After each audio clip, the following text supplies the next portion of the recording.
6 Russian military officers charged in a worldwide cyber attack. And this is normally where I'd get to push that button for like behind bars and the Law and Order theme and all that good stuff, but no one's behind bars. No. Because I was reading this article, and a couple of the guys have already been charged. There were guys charged back in the Democratic Party hack, I think, of 2016. So this is just empty paper. Now, they land in a friendly nation state, though, which they hadn't. But they know now not to leave. Yeah. So what's going on, and I'm sure all of you out there in TV land have heard this on the news media and other places that, it's the Russians. The Russians are hacking our system. We're constantly being attacked by the Russians. And while it is sensationalized, it's also true. But, I mean, we're hacking them as well, right? Yeah, so it is kind of a tit for tat. But I would like to hear those stories from over there, the Russian version of Technado where they're talking about the Americans retaliating. So, oddly enough, and a total tangent, they don't usually publish that in the news over there. Remember, it's state-run media, and so it doesn't make it over there. But it does happen.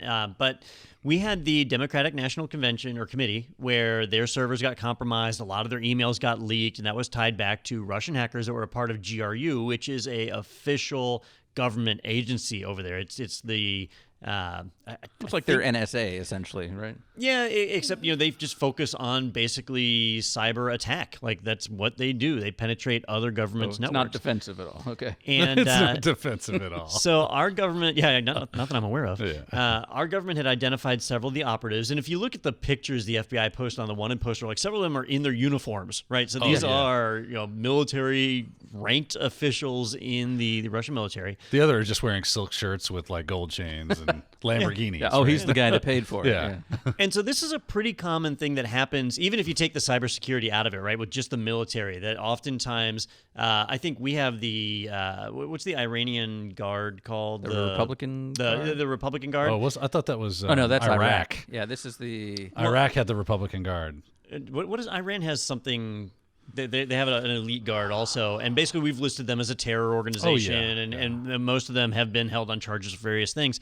It doesn't actually do anything, right? Like, obviously, their government is not going to extradite them over here, but if they were to ever leave the country, we could try and pick them up, and internationally, it gives us grounds to be angry at them.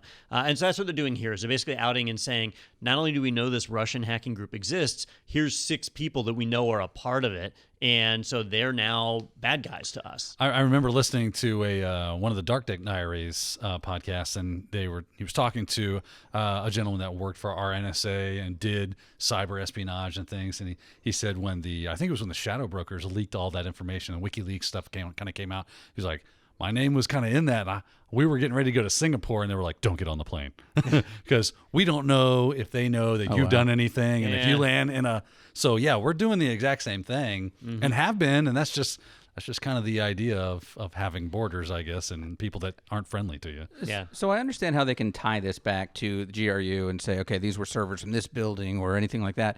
How are they putting names with this?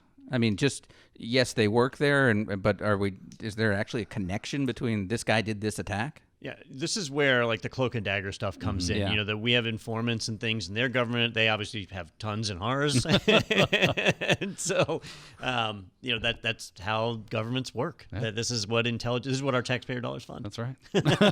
Got to know what's going on so I can put sanctions on somebody that's never going to leave Russia. Yeah, it's the 7th guy that worked on this, Frank Smith. Yeah, that Frank is a heck of a hacker.